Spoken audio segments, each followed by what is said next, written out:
Good evening, my friends. It's VJ Franz K. I'm unboxing these items from Daiso, Japanese market. Add the HDMI cables, but we're going to start with some new markers. They have a good selection of markers, and they are available for the price of $1.50 instead of the standard dollar store price of $1. But you'll notice that the things that come from Daiso, they tend to be higher quality than you would expect from a 99-cent store. So these are oil-based markers. I'm going to try these and then have these large, extra thick oil-based markers for permanent art use. And you can see I'm uncovering now this marker paper that we'll use to test the markers with. The original purpose of my visit to Daiso was to get another one of these ink brush markers here, but they didn't have any more of these, so I may have to buy one of these online at a higher price. But it has a nice brush tip, and here is a pro tip. If you haven't been able to go shopping for a while for various reasons, you can always dip them in ink and sort of recharge the tip of the brush pen. Now here is the other approach. I think it is an actual wolf hair calligraphy brush, so the traditional Japanese style. And here is another set of slightly smaller ones, and I guess this is either bamboo or synthetic plastic that looks like bamboo, but 3 sizes of brush. Now these are going to be illustration markers, and they have a double tip, a fine and a broad, and they look kind of like Copic markers that are popular for making manga and comics, obviously, but can't expect them to be the same quality as Copics at a much reduced price. But see, there's the chisel tip, and then on this end a narrower, but it's still a fine point with different possibilities there. So the price was right. I got 6 different colors, and then I'm going to try out these calligraphy marker pens in green and blue and see what shape the tips have. I guess they have a double, these ones also have a double tip. One is an angled thing for making European style calligraphy, and then the other end is a more brush tip for Asian style calligraphy. So can get a variety of lines there. All right, and we're almost down to the paper here at last, and we can put these markers to their test. I got the specialty calligraphy paper for final versions, so you know it's ready for the prime time, because they had another set which was for practice, so I don't know what the distinction there was. Maybe you get more for a lower price or something. It's a lower grade somehow. So I'll take a few sheets of this out. It feels a bit on the thin side, but supposedly very good with the ink, good at holding the ink without it soaking. So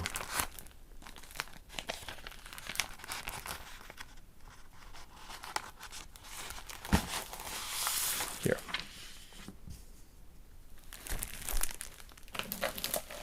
And time to line up the markers. And we'll start with this Copic style one at the beginning.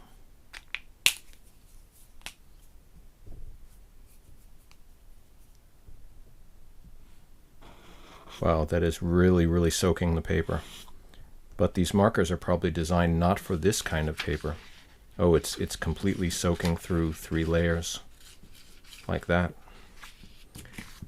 I'm going to put a bit of paper that I was using as a backup under this thing because it'll go right through. So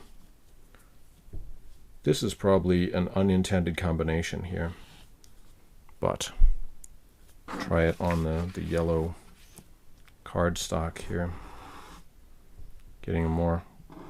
That is a really good ink flow from a chisel tip marker.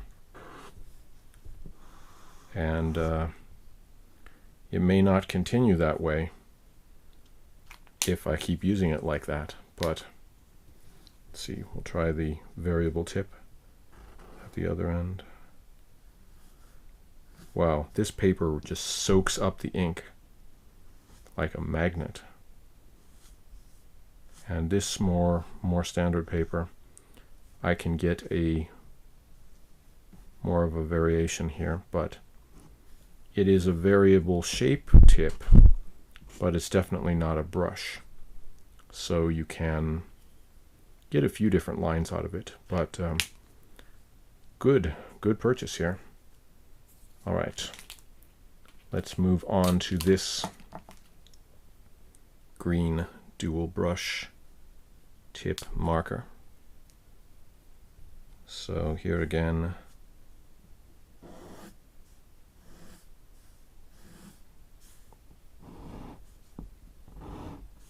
now on this one the difference between the paper is really obvious. This paper loves ink. This paper is ambivalent to it. It neither likes it nor dislikes it. It's neutral. So thin line. So here's a difference in the paper, is that this ink, I can get a thin line with these variable tip marker, but on the ink painting paper, it really soaks up the ink fast. So I just have to be careful what I do with it.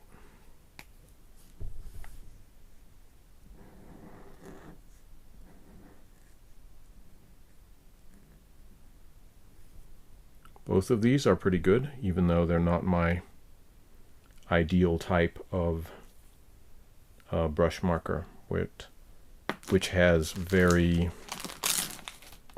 variable. Try this large one, oil-based twin marker. Look at that. That is a wide tip.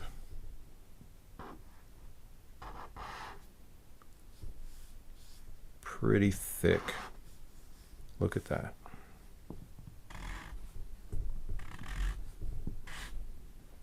And then do something up here. Wow. Just soaks it up. That oil-based ink, very dark. And the other chip. Wow, this is a good marker. I could see this being comparable to a standard, what you call a permanent marker, but the darkness of this ink is just so dark that it is great. It has these 2 different tips, so that will just be great for my casual artwork. And since we're on that, try these thin sharp tip oil-based markers. And it is just a very narrow version of those other ones. And that, I guess, useful for adding detail or cross-hatching or whatever to your illustrations. Yes, that is a powerful pair of markers there. Definitely worth the money.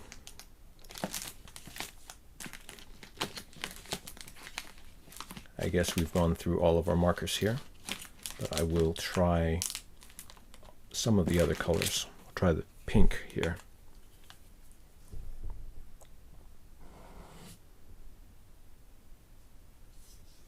That is a great color. It is maybe fluorescent.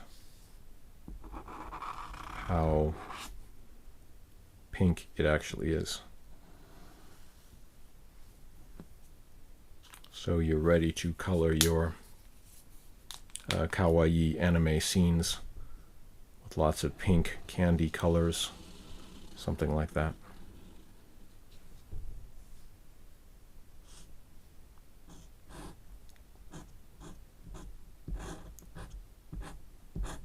All of these, very good, fresh markers. Let's see. Now I will show you, I'll show you this other one, which is a, I guess originally designed as a brush for Japanese calligraphy, but then became used for Japanese manga artists to do their thing. Wow, look at that. And this one has, it's already been used on and off for a year, so the tip bristles may be a little bit worn out, but still in pretty good condition, considering it is considered a disposable ink brush marker. So eventually it will start getting dry again, because I think all of its natural ink, all of the ink that it came with from the factory is probably used up now. But what I have been doing is I just keep dipping it in this black ink that you can get fairly inexpensively from any art supply store, and probably many other type of stores as well. This is, of course, the way that the way that ink was done with pens before they had manufactured markers with an ink reservoir inside. Everyone would use a dip pen to do their thing. Now you see the line is super, super dark because this paper is just eating up that ink. Yeah, it's soaking through pretty far, but that is okay. And I bring the line down onto here. Once again, this I got a huge pack of paper at a big box store, and it was a good deal, but the surface of it is not really good for serious drawing, and it sort of chews up the tip of the paint markers, which I don't like that much. But at least I got a large amount of it for a good price, so I've been using it for casual sketching around. Just when I go places, I bring out my paint markers and brush markers and various, and just have a fun draw of it. I think that this brush tip is made to hold ink, because you notice one thorough dip there was enough to make it draw for several minutes. So yeah, this assembly must be great for holding the ink in there. So that is why I can seemingly keep recharging it almost infinitely to get more things out. Now that's interesting. Look at that. Wow, a weird reaction between inks. This ink beads off of the other marker ink, almost as if it was placed under and the pink was opaque. That's cool. Is the red the same? Yes, the red is the same. Interesting reaction there. And that could be a bug in your drawing workflow, or you could consider it a feature, because you could use it to create more complicated overlays or something like that. So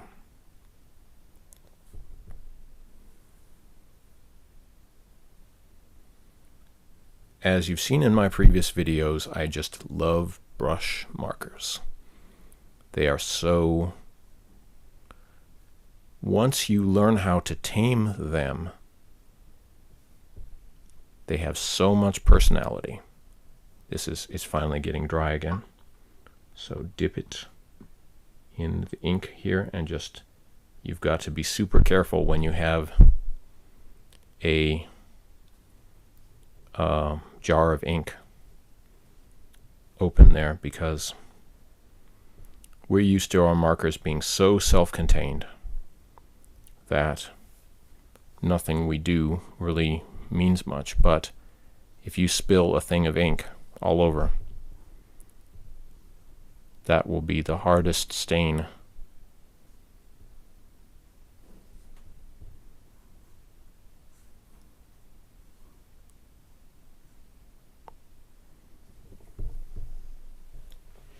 Paper is performing well.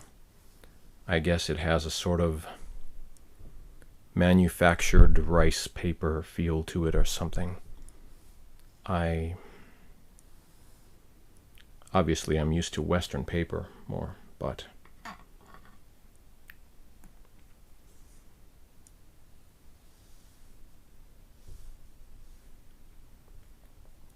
check out your local Daiso, or maybe other Asian markets for this type of thing, and hopefully they have good deals for you there too.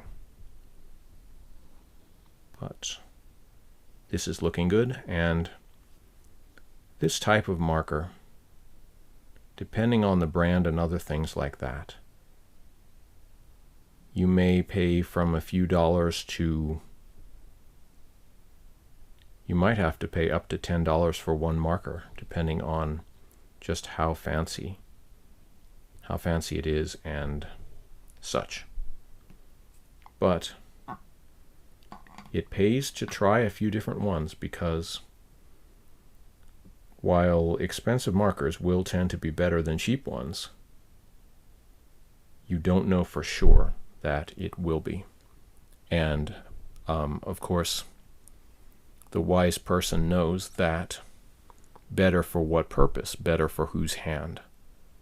And if your favorite thing to draw with is a crayon, and we give you Copic markers, then you're not going to do as well as you could, just because you're out of your standard comfort zone there. So keep that in mind as you do what you do. I'll come back with the... yeah, this video will end soon, but please subscribe here on YouTube and consider becoming a Patreon supporter for my videos. We're going to upgrade the studio quite soon with more advanced cameras and filming area. This is a very casual one, but just wanted to get these markers out so I can finish a drawing project I've been working on since a recent spontaneous drawing session out there. But thank you very much for watching, and please subscribe if you haven't, and give this video a like. That's such good manners for all of us YouTubers, because it helps our videos get viewed by more people if people like them. So give me a like if you think I've earned it, and come back for more videos sometime very soon.